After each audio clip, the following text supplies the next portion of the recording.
Hello everyone, কেমন আছো তোমরা? নিশ্চয়ই খুব ভালো আছো। আজকে সকালে আমি একটা রিল দিয়েছি নাচতে নাচতে, যেটা অনেকের খুব ভালো লেগেছে। আর সেই রিলটা আমি আবার কপি পেস্ট করে শর্টসেও দিয়ে দিয়েছি ইউটিউবে। আই রিয়েলি হোপ যে তোমরা সেই শর্টসটা দেখেছো, বিকজ আমি আনন্দের চোটে চক দে ফটে নব দে গিল্লি সুবাহ কো চণ্ডীগড় রাত কো দিল্লি টাইপস লিখেছি। চলো গাড়িতে উঠছি, কোথায় যাচ্ছি গাড়িতে উঠে বলছি। হ্যালো হাজব্যান্ড, বলেন। How are? গুড গুড, বসো। একটু দাঁড়াও, আমি উঠি। সো বেসিক্যালি আমি আর এই প্রথমত একটা কথা বলে দিই, ডোন্ট জাজ মি, ওকে? আমার এখন একটাই জামা, আমাকে সবাই বলেছে এই জামাটা নিয়ে কুচি কুচি করে ছিঁড়ে ফেলে দেবে, সে ফেলে দিও। এখনও ফিউ ডেজ মোটুকু আমার কোনো জামা কাপড় হয় না, হচ্ছে না, কি করবো বলো তো? নতুন করে কিনবো? যাই হোক, আমি লিপস্টিক পরেছি অ্যান্ড মাস্কারা পরেছি, এখন আমরা বেরোচ্ছি। কোথায় যাচ্ছি বলছি এক্ষুনি বলছি। আমরা যাচ্ছি হচ্ছে ব্যাংকে। একটা চেক লিখেছিলাম, সেই চেকটা গন্ডগোল হয়ে গেছে, তো সেই চেকটাকে ঠিক করতে যাচ্ছি।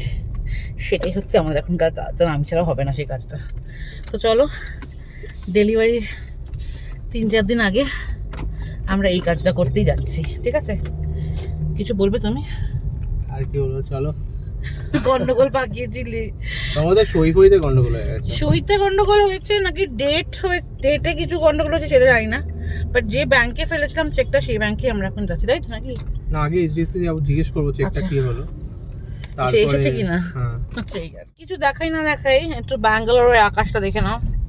ঘোলাটে আকাশ, ক্যামেরায় ব্লু লাগছে, এখান থেকে গ্রে লাগছে। অ্যান্ড বিশ্ববিখ্যাত এই যে এগুলো বেরোয়, কি বলে গেল যেন, টেম্পো ট্রাভেলার কোনো রাস্তা আটকে দিয়ে যাবে, কিছুতেই যেতে দেবে না। না, डैडी ने मुझे ये गिफ्ट किया है लास्ट बर्थडे पे ये रास्ता, এটা আমি বলে চলেছে। আর আমরা পেছন পেছন তার সাথে যাচ্ছি, সামনে ইঞ্জিন, আমরা বগি, ও গেলে তবে যেতে পারবো। কি জ্বালা বলো তো। তাহলে ঘুরে আসি একবার, তোমার ওটা দেখে আসি, ওরা কি গন্ডগোল পাকিয়েছো, তুমি পাকিয়েছো না ওরা পাকিয়েছে, যেটা দেখি। মনে হচ্ছে আমি পাকিয়েছি, চেকে ভুল কিছু লিখেছো হয়তো, সেই জন্য মনে হচ্ছে যে আমি গন্ডগোলটা পাকিয়েছি। এত কনফিডেন্টলি যখন বলছি তখন মনে হচ্ছে আমি করেছি। ইস, কে রে তুই? বলে ফেলো। আমাদের ময়ে ময়ে হয়ে গেছে আজকে ফপা। আগে বন্ধ ব্যাংক, আজকে ব্যাংক বন্ধ। আমি তোমায় বলছিলাম না কালকে ব্যাংক বন্ধ হবে, সেকেন্ড অ্যান্ড ফোর্থ স্যাটারডে। এ বাবা, সেটাই হয়েছে। শিফট হয়ে গেল। চলো বাজার করে বাড়ি ফেরা যাক। বাই দ্য ওয়ে, ইলেকশনস গন, পেট্রোলের দাম অন, বেড়ে গেছে পেট্রোলের দাম। কত হয়েছে এখন? 102 পয়েন্ট সামথিং। মাঝখানে ওটা 100 সামথিং ছিল, লাস্ট যখন মেশিন তখন 100 সামথিং ছিল, 2 টাকা বেড়ে গেছে। ব্যাস, আর কি, ফিরে এসেছে গতাগতিক জীবনে, আরও দাম বাড়বে। ওয়েট করো, ওয়েট অ্যান্ড ওয়াচ। কী করতে এসেছি আমরা? বাজার বাড়ির কয়েকটা জিনিস। অনেক কিছু লিস্ট দিয়েছে বাবার মা, চিনি, গুড়, হ্যান ত্যান, আম, কলা, অনেক কিনতে হবে। চলো লেটস গো। বাড়ি থেকে খেয়ে এলেও এখানে বেলচিন ওয়াফেলটা থেকে লোভ সামলাতে না পেরে একটা বানানা ওয়াফেল অর্ডার করে খেয়ে ফেললাম। বাবারে, ওয়াফল খাও। তুমি খাওয়া দিতে হবে।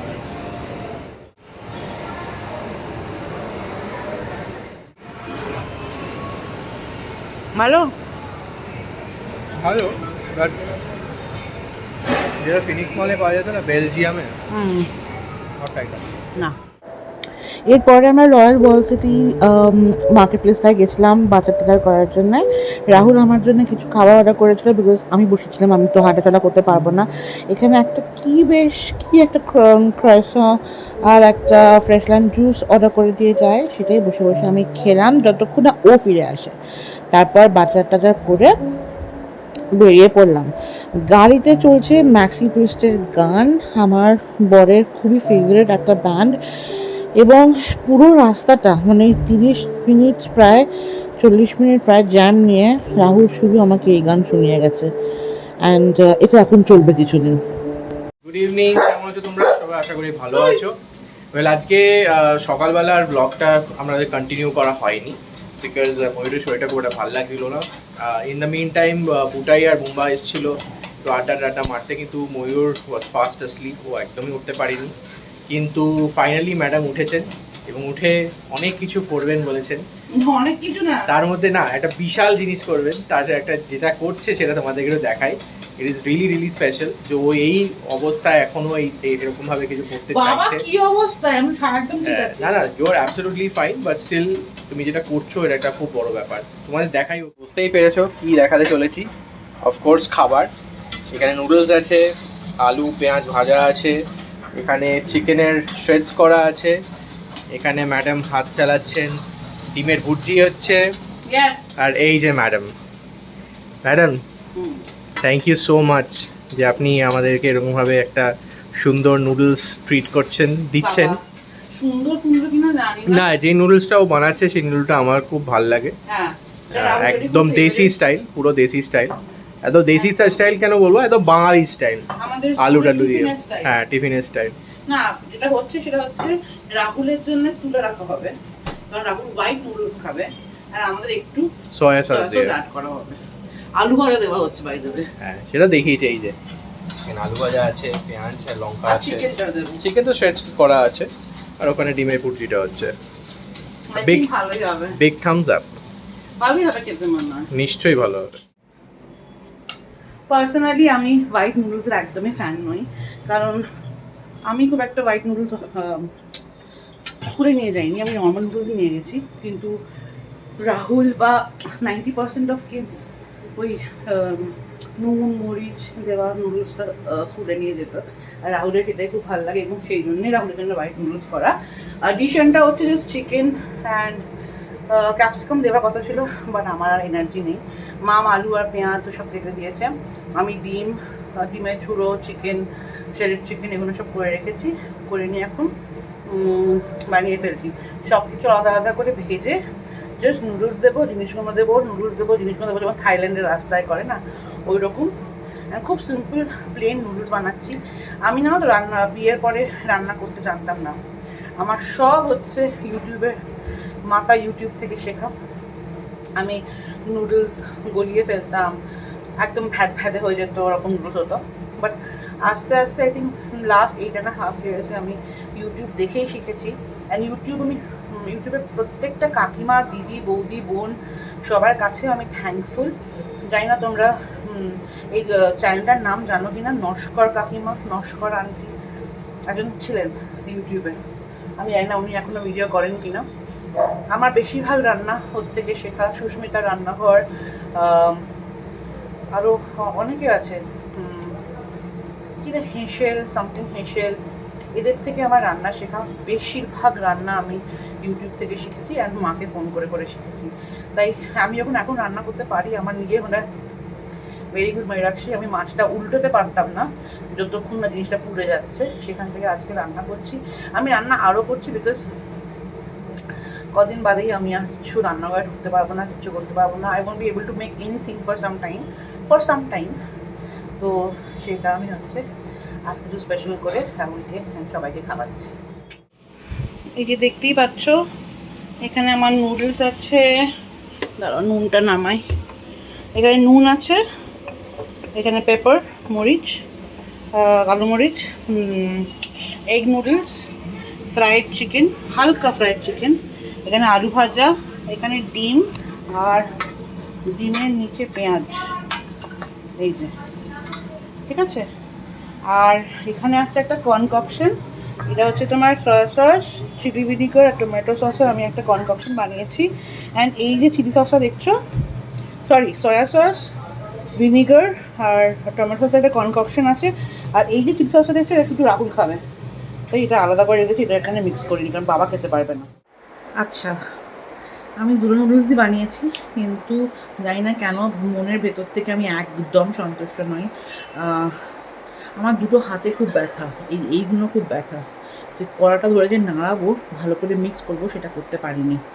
করেছি, রেডি করে রেখেছি। আমি রাহুলকে একটা কাজ দিয়েছি, আমি বলেছি যাও কিচেনে গিয়ে দুটো ভার্সন রয়েছে, দুটো ভার্সনই টেস্ট করো অ্যান্ড ফিগার আউট কোনটায় কী মিসিং, কোনটায় কী অ্যাড করতে হবে, এবং অ্যাকর্ডিংলি সেটা করে এসো। এই যে আসছে একজন, জিজ্ঞেস করি কীরকম কী হয়েছে।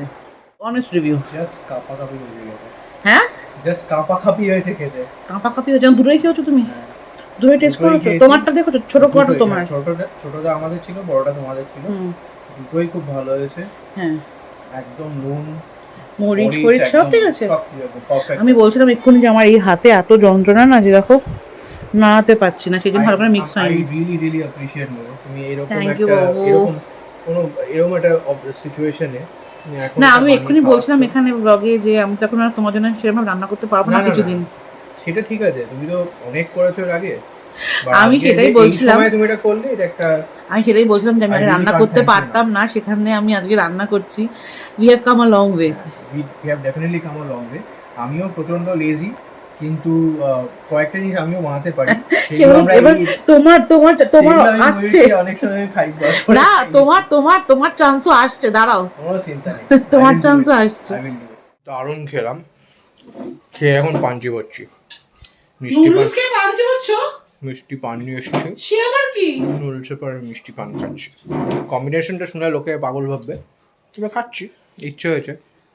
এখন আমার বউ বসছে, পড়ে গেছে, লোকেরা বুঝতে পারছে। আমার বউ এবার খেতে বসছে। ওর খাবার ইয়েটা একটু দেখিয়ে দিই তোমাদের। এই যে আমার বউ খেতে বসছে, নুডলস খাচ্ছে, তার সঙ্গে বাটার ব্রেড। আমি হাফ ইটালিয়ান, তো ইটালিয়ানো। আমার পুরোপুরি ইটালিয়ান ছিল কেউ কেউ। এই যে তোমার ইটালিয়ান ছেলে। হ্যাঁ, বিকজ আমি ব্রেড, যেমন গার্লিক ব্রেড ছাড়া পাস্তা খেতে ভালো লাগে না। আমি জীবনে কোনোদিন টোস্ট আর ব্রুজ খাইনি। বলছি তোমার ছেলেও যে প্রচন্ড পাউরুটি খেতে ভালোবাসে, জানো তো? হ্যাঁ, আমার হচ্ছে ও ইটালিয়ান। ইটালিয়ান ওর মধ্যে আছে, ইটালিয়ান ব্যাপারটা আছে। নয় ইটালিয়ান নয় উজবেকিস্তান। তুই কোথায়? উজবেকিস্তানি। তুই উজবেকিস্তানি হ্যাঁ, না ইটালিয়ান? বল। আমি তাশকেন্ট থেকে এসেছি। বলো, তুমি কি বলবে আমাদের প্রিয় বন্ধু এবং সাবস্ক্রাইবারদের? আমি এটাই বলবো যে সবাইকে অনেক অনেক থ্যাংক ইউ, যারা আমাদের প্রত্যেকদিন কমেন্টে এত এনকারেজ করছো, মোটিভেট করছো। তোমাদের মোটিভেশন এনকারেজমেন্ট পেয়েও আমি টেনশন করছি। কি টেনশন হচ্ছে আমি বলে বোঝাতে পারবো না। আমি আজকে যেমন সন্ধ্যেবেলা, হ্যাঁ, তোমরা একটুখানি ওকে বোঝাও তো, ময়ূরকে। ও কিন্তু মানে সত্যি বলতে বেকার টেনশন করছে। ডাক্তার সব কিছু একদম ক্লিন চিট দিয়ে দিয়েছে ওকে, সব বুঝিয়েছে, আমি বুঝিয়েছি। তা সত্ত্বেও ওর মনে একটা একটা ভয়। তো আমি ওকে বলছি, ভয়ে কিচ্ছু করো না, সব কিছু একদম everything will fall into place. আমরা ভগবানকে স্মরণ করছি, আমরা সবাই গুরুজনদের আশীর্বাদ আছে, একদম। কিন্তু সব ভালো হবে। টেনশনটা তো আমি আটকাতে পারছি না। কিন্তু টেনশনটা কিসের আমি বলছি, টেনশনটা হচ্ছে আমার থেকে অনেক ছোট ছোট মেয়েরা প্রেগনেন্ট হয়, মা হয়, হয়ে গেছে। বাট যেহেতু it's a first time experience, আর আমি মানে আমাকে এত লোকে এত কিছু বলে না, মানে আনসলিসিটেটেড অ্যাডভাইস নিতে নেই, আমি জানি। আমাকে সেটাও লোকেরা বলছে যে কারোর কোনো অ্যাডভাইস নিও না, বাট আউট অফ রেসপেক্ট আমি শুনি, আউট অফ কি বলবো, ভালো ব্যবহার আমি শুনছি। কিন্তু ব্যাপারটা হচ্ছে সেটা তো দোষ দিচ্ছি না, আমি বলছি তারা হয়তো কনসার্ন থেকে কথাগুলো বলে, বাট সেটা কোনো একটা জায়গায় মাথাতে আটকে যায়, মাথায় তোমার হ্যাঁ মানে হ্যাঁ প্লান্ট হয়ে যায়, তো সেটা উপরে ফেলতে হবে। না, আমি বলবো আমার বাচ্চা কিরকম হবে, সব ঠিক আছে তো? আমি একটাই কথা বলবো যে এইসব কোনো কিছু ঠিকঠাক। উপরে ফেলতে হবে না, সবার সব কথা শোনো, কিন্তু at the end of the day তোমার যেটা করা সেটাই করো। হ্যাঁ, আমি সেটাই বলবো, মানে কারোকে ডিসরেসপেক্ট করছি না, কারোকে ছোট করছি না, বাট যেটা তোমার মনে হবে ঠিক, যেটা ডাক্তার মনে করবে ঠিক, সেটাই আমরা করব, সেটাই ফলো করবো। অ্যান্ড আমি জানি, আমরা সবাই জানি that everything will fall into place. না সেটা বেবি ভালো আছে, বেবি ভালো থাকবে, আর সে ছেলে হোক, সে মেয়ে হোক, সে যেভাবেই আমাদের, যে রূপেই আমাদের কাছে আসুক, তার সে আমাদের মানে আমার ব্যাপারটা যে ভালোবাসার এখন একটা আমার কিচ্ছু, মানে আমি আর রাহুল প্রথম থেকেই আমাদের মেয়ের খুব শখ, সত্যি বলছি। মানে আমার আর রাহুলের ভীষণ ভীষণ আমরা মেয়ের শখ। কেননা আমাদের বিয়ের পরে যখনই মানে আমরা whenever we যাই না, planned for a family, আমরা যখনই আমরা এই নিয়ে কথাবার্তা বলেছি, আমরা সবসময় বলেছি যে হ্যাঁ একটা মেয়ে হলে খুব ভালো হয়। হ্যাঁ আমি পার্সোনালি আমি বলবো, কেন আমি বলতাম যে একটা মেয়েকে অনেক রকম ভাবে সাজানো যায়, তাকে খুব মজা। হ্যাঁ, যেখানে লোকেরা আমাদের বলেছে মেয়ে মানে বিশাল রেসপন্সিবিলিটি, এই সেই। আর আরেকটা কারণও আছে, সেটা আমি বলবো, সেটা হচ্ছে নর্মালি আমি দেখেছি মেয়েরা কিন্তু বাবার ন্যাওটা হয়, ছেলেরা মায়ের। হ্যাঁ, সেটাও আরেকটা কারণ। আমি সবসময় ভগবানকে বলি আমার মেয়ে হবে, সে সবসময় সে তার ড্যাডির কাছে সে সে Daddy best ড্যাডির কাছে ড্যাডির বেস্ট ফ্রেন্ড হবে, আর ড্যাডি তার আবদার সব কিছু পূরণ করবে, ড্যাডি তাকে ভালো শিক্ষা দেবে, তাকে বড় করবে, কিন্তু সে তার ড্যাড যেরকম সিম্বা হচ্ছে পাপা কা বেটা, ये होता है पापा का बेटी পাপা কা বেটি। ভালো হ্যাঁ, আমি কি अकेली না মাম্মি কখনো আর আমার ব্যাপারটা মাম্মি কি ইজ বলতো? Most important. ব্যাপারটা হচ্ছে আমার জন্য আমার মেয়ে ভালো লাগে বিকজ ভালো লাগে, তা মানে কি আমার ছেলে ভালো লাগে না, এটা হতে পারে না। না না, ছেলে মেয়ে আমরা উভয় একদমই ভালো লাগে। ওইভাবে কথাটা বলছি না, কেউ ওটাকে Preference অন্যভাবে বলছি। নিও না। অনেকের তো ছেলে হ্যাঁ, প্রেফারেন্স না না, এইভাবে নিও না যে ও আচ্ছা মেয়ের কথা বলছে কি ছেলেদের পছন্দ, না এরকম কোনো ব্যাপার, আমি নিজের ছেলে, তো নয় So, এটা কোনো কথা না। সো ইটস লাইক সেটা নয় প্রেফারেন্স। আমার মেয়ে হ্যাঁ। বাচ্চা বেশি ভালো লাগে, সাজানো গোজানো যায়, বেশি মলে টলে গেলে কত রকমের জামা কাপড়, ছেলেদের তো ওই একই প্যান্ট শার্ট ওই আর, সেটা নয়। ব্যাপারটা হচ্ছে আমাদের ভালো লাগে। এবার ব্যাপারটা হচ্ছে এখন এই মোমেন্টে দাঁড়িয়ে না, যখন একদম আর 3-4 দিন বাকি রয়েছে, হ্যাঁ এখন আসলে কি বলতো, আমার ব্যাপারটা কি ছেলে মেয়ে বলতো, কিচ্ছু আমার এখন- কিচ্ছু যায় আসে না। এখন সত্যি বলতে না কাউন্টডাউন স্টার্টেড, হ্যাঁ। সেই এক্সামে দেওয়ার মতো, সেই এক্সাম মনে হচ্ছে সামনে আছে, আমরা এক্সাম দিতে চলেছি। একদম। কোনো চিন্তা করো না ময়ূর, আমি তোমাকে বলছি, আমি আর তোমাকে সিম্বাই সবসময় তো যেটা ছেলে বলছি, আমার, হ্যাঁ সিম্বা তোমাদের বড় ছেলে, সিম্বাই তো আমার সিম্বা ছেলে। ইজ দ্য ওল্ডার ব্রাদার, সিম্বার অনেক রেসপন্সিবিলিটি বেড়ে গেল, সিম্বা তোকে কিন্তু অনেক কিছু করতে হবে, তুই জানিস। সে এখন বয়ে গেছে তার। তাকে ভালোবাসলেই চলবে, না, সে না। তো ওই গজু লাগা। He is adorable. আমি আমাদের বাচ্চা বলে বলছি না, সিম্বা সত্যি সত্যি খুব খুব ওটাও ভালো। একটা টেনশন। হ্যাঁ আমি তোমাদের সত্যি বলছি, সিম্বাকে বাড়িতে রেখে যাচ্ছি, রাহুলকে আসতে হবে না প্রত্যেকদিন। আমি না খুব রেখে কাছে, আমার বাড়ি খুবই রেখে কাছে যাচ্ছি মানে hospital। এইটা ভেবো না তোমরা যে আমরা ওকে রেখে আমরা হসপিটালে বসে না, থাকবো, বাবা বাড়ি থাকবে, থাকবে। মাম থাকবে। মার হ্যাঁ আমার বাবা থাকবে, আমার শ্বশুরমশাই থাকবেন, কিন্তু আমি যাতায়াত করবো, মারা তো যাবেই, মার বাবাও যাবে, হসপিটালে যাবে, থাকবে, সময় খাওয়া দাওয়া কাটাবে, নিয়ে কোনো টেনশন নেই। খাওয়া দাওয়া নিয়ে কোনো প্রবলেম নেই, আমি টাইম টু টাইম আসবো, সিম্বাকে হাঁটানো, সিম্বাকে সব কিছু করার দায়িত্ব আমার। আমি ওই সময় আমি ওকে বোর্ডিংও করাবো না, আমি কিছুই করাবো না। আমার ডাক্তার আমাকে বলছে, হ্যাঁ। আগেরবার যখন ডাক্তার মানে হসপিটালে ভর্তি হয়েছিলাম, তখন আমি নাকি আমার জ্ঞান খুলতেই প্রথম কথা আমি বলেছিলাম নাকি যে আমার বাচ্চাটা খেয়েছে কিনা, হ্যাঁ হ্যাঁ বাচ্চাটা খেয়েছে। এটা আমাকে ডাক্তারও পরে বলেছিল, যখন উনি বেরিয়ে এসেছিলেন সে আগের বার, আমাকে উনি বলেছিলেন জানো তোমার বউ তোমার ফার্স্ট কথা জিজ্ঞেস করছেন তোমার কি আরেকটা বাচ্চা আছে, তুমি তো সেটা কিন্তু লেখো, আমাকে বলনি তো আমাদের যে তোমার আরেকটা বাচ্চা আছে, না আমাদের বাচ্চা বলতে আমাদের 4 পেয়েও একটা আছে। তুমি বলে জানো ও কিন্তু প্রথম কথা জিজ্ঞেস করে আমার যে মনে নেই, হ্যাঁ মানে জ্ঞানটা এসছে আর আমি যে জিজ্ঞেস বাচ্চা করেছি। খেয়েছে কি, একটু আমার হাজবেন্ডকে জিজ্ঞেস করুন।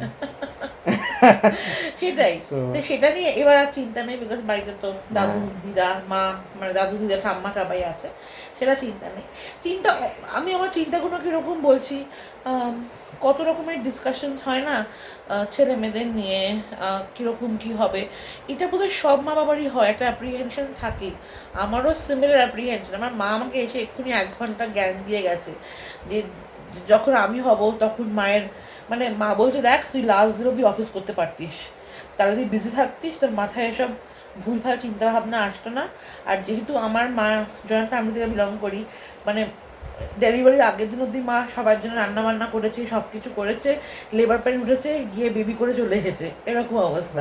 মা বলছে আমার চিন্তা করার টাইমও ছিল না, এসব ভুলভাল ভাবার টাইমও ছিল না। আমি বলতে যাচ্ছিলাম ময়ূর যে যথেষ্ট রকমের ফিজিক্যাল অ্যাক্টিভিটি হয়েছে আমার। তুমি যথেষ্ট অ্যাক্টিভ আছো, টাচউড যথেষ্ট অ্যাক্টিভ আছো, কিন্তু আমি বলবো যে তুমি তোমার যে ভেটারনিটি লিভটা তুমি যেদিন থেকে নিলে 17 থেকে নিয়েছো, ভালো করেছো, বিকজ তোমারও রেস্ট নেওয়া দরকার ছিল।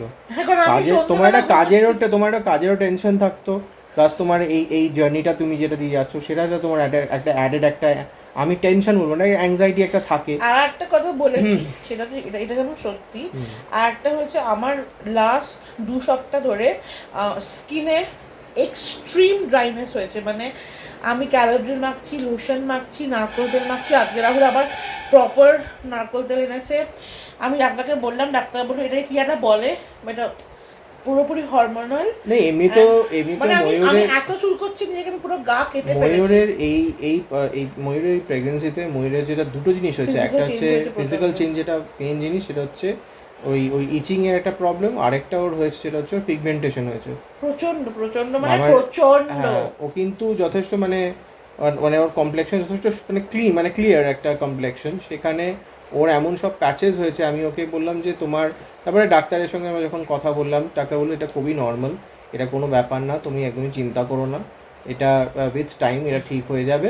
আর এটা শুনে লোকেরা আমাকে সিম্পটমস দেয়, এরকম হলে কিন্তু এইটা হবে, এরকম হলে আমি না কিন্তু ওইটা হবে। পার্সোনালি একটা কথা বলছি, মানে আমি সবাইকে with due respect to everyone out there, এই সময় না কোনো মানে প্রেগন্যান্ট মেয়েকে, হ্যাঁ কোনো প্রেগনেন্ট মেয়েকে না, যদি ভালো কোনো তোমার অ্যাডভাইস যদি দিতে পারো দাও, কিন্তু কোনো আনটুয়ার্ডলি কোনো উল্টোপাল্টা অ্যাডভাইস বা ও কথা এমন কিছু বলো না যেটাতে সে একটু বিচলিত হয়ে যায়। এবং অনেক সময় না দেখবে, আমি দেখেছি আমাদের এখানে একজন আছে যে প্রেগনেন্ট, এবং তাকে কে কি বলেছে, এবং she got so ও গিল্ট ফিলে প্রায় 1 মাস ধরে she actually মানে sought psychiatric help।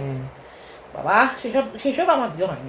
না ওইসবের দিকে যাচ্ছি না, এটা বলতে গেলে অনেক কিছু বলা যায়, আমি সেগুলো বলবো না, কিন্তু আমি বলবো যদি ভালো অ্যাডভাইস দিতে পারো দাও, যদি ভালো অ্যাডভাইস না দেওয়ার থেকে প্লিজ স্টে অ্যাওয়ে, মানে একদমই কিছু বলার দরকার নেই, জাস্ট যেরকম আছে সেরকম ওটা থাকতে দাও। তো যাই হোক, এই সব কিছু নিয়ে আমাদের আর কটা দিন বাকি, আজকে রোববার, তো আজকে অলরেডি অলমোস্ট রোববার হয়ে গেছে, আর মঙ্গলবার দিন ময়ূরের একটা খুব ভাইটাল একটা মিট আছে ডাক্তারের সাথে, আমিও যাব সেদিনকে। সব কিছু আমাদের ওর ভর্তি হওয়ার সব ফর্ম্যালিটিস এটা ওটা সব কিছু আমাদের করতে হবে, তারপরে ইভেনচুয়ালি আমরা তোমাদেরকে সেদিনকেই হয়তো আমরা বলে দেবো যে ওর ফাইনাল ডেটটা আমরা কবে চুজ করছি। হ্যাঁ, আর তারপরে আমার অ্যাকচুয়াল মুখটা তোমরা দেখতে পাবে, যেটা তোমরা হয়তো খুব মিস করছো। সেই সুন্দরী ময়ূরাক্ষীকে তোমরা মিস করছো, এই বান্দরী ময়ূরাক্ষীকে নয়। না, সে আবার ফিরে আসবে খুব শিগগিরই, নিশ্চয়ই সঙ্গে থাকো, দেখতে থাকো। তোমাদের ভালোবাসা পাচ্ছি, তোমাদের এত ভালো কমেন্টস পড়ছি, দারুণ লাগছে। সবাইকে বলছি, কিপ দেম কামিং, সবাইকে বলছি সবাই ভালো থাকো, সবাই একটু বৃষ্টি পাঠাচ্ছি, আমাদের আশীর্বাদ করো, আমাদের গুড উইশেস পাঠাও, আর আমাদের চ্যানেলটাকে যেটা আমরা প্রত্যেকবার ভিডিও করি কিন্তু বলাই হয় না, please do like, share and subscribe to our channel Banerjees on the go. আর যেটা আমরা কোনো সময়তেই আমরা বলি না, আমরা ইনিশিয়ালি বলতাম, তারপরে আমরা বলিও না, কেননা তোমরা এত ভালোবাসা আমাদের দেখাও, ইন জেনারেল আমরা দেখি, আমাদের আলাদা করে তোমাদের বলতে হয় না, খুব ভালো লাগে, বিশ্বাস করো, মায়েদের শোনাই, বাবাদের পড়াই, মানে তোমাদের প্রত্যেকটা কমেন্ট না আমাদের কাছে মানে খুব স্পেশাল, আমরা খুব সেগুলো উপভোগ করি, আমাদের ভালো লাগে, বাবা মারা পড়ে ওদেরও ভালো লাগে, তো দে গেট ভেরি এক্সাইটেড, তাদেরও বয়স হয়েছে, তারাও একটু ভালো জিনিসগুলো পড়লে মনে হবে হ্যাঁ আচ্ছা আমার ছেলে মেয়েকে লোকেরা এত ভালোবাসে। আচ্ছা, এটার সাথে বলে রাখি, পায়েল, যদি if I am not wrong, your name is Payel, যার আমার কিছুদিন পরেই ডেলিভারি, সো তোমাকেও অনেক অনেক অনেক অনেক বেস্ট উইশেস, খুব ভালো হবে, আমরা দুজনে এক নৌকোয় আছি, সব ভালো হবে, সবার ভালো হোক, সবার মঙ্গল হোক, আর আমাদের প্লিজ জানাতে ভুলো না, আমাদেরকে জানাবে, সবার ভালো হোক, তোমার ভালো হোক পায়েল, এবং এভরিওয়ান আউট দেয়ার সবার খুব ভালো হোক তোমাদের, আর আমাদের চ্যানেলটাকে দেখতে থাকো, তোমাদের যে ভালোবাসাটা তোমরা দিচ্ছ সেটা দিতে থাকো, আর ময়ূর মাঝে মাঝে এরকম নাচের ভিডিও দেবে, আর আমিও পাগলামি করব, কিছু একটা ভিডিও দেবো, যা ইচ্ছে মনে আসবে দিয়ে দেবো, তোমাদের যদি ভাল লাগে সেটাকে দেখো, আর তোমাদের কমেন্ট শেয়ার করো। তো আজকের জন্য এইটুকুই, আর এটাকে অনেক কিছু বলে ফেললাম, অনেক কিছু বলা হলো, আর যেগুলো বলা হলো না সেগুলো পরের ভিডিওতে নয় বলবো। খুব ভালো থাকো, and take care of yourself, stay healthy, stay happy, hydrated, and stay hydrated always, যেটা ভীষণ ভীষণ ইম্পর্টেন্ট।